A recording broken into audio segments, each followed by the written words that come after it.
Hi guys, for today's video magluluto ako ng shrimp crunchy dahil nga mayroon akong hipon na kita ko sa ref, kaya naisip ko to ngayong lutuin as crunchy. So pagka una kong tinanggalan ko muna siyang yung sa gilid ba yung parang bitokyan nila. So, tinanggal ko muna yan isa-isa para malinis yung shrimp. Tapos, tinanggalan ko siya yung mahaba ba yung matalim doon sa may bunganga niya. And then, tapos hinugasan ko na.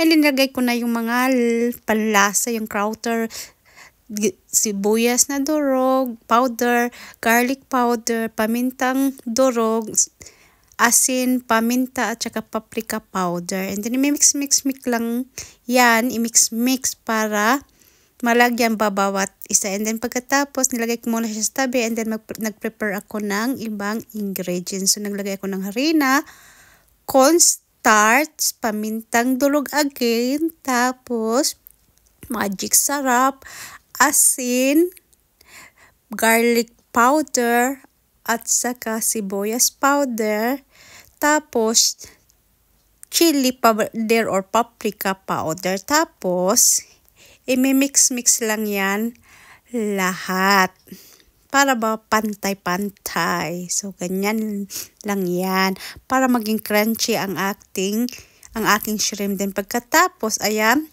tuslo mo na tawag sa amoy. Ako na siyang gibutang sa harina. So, isa-isahan lang ang paglagay para maging crunchy yung hipon. So, maganda yung hipon dahil malalaki yung nabili ko. Ayan, natapos ko nang lagay harina. Hindi naman as in isa-isa lang. And then, na-ready na ako ng mantika. So, yung mantika dapat mainit na mainit sa paglagay pa lang ng shrimp. So, makrunchy agad yung shrimp. So, ayan. Tanggalin ko muna siya sa kahirapan. At pala yan, 2 beses ko siyang gifry ba para crunchy. Ayan na siya. And then, ayan, natapos ko ng 2 beses i-fry. So, nag-ready na naman ako ng ibang kawali. So, yung kawali, kumuha ako ng konting oil doon sa pinituhan kong shrimp. And then, nilagay ko na yung garlic. Mas marami, mas masarap. And mix well.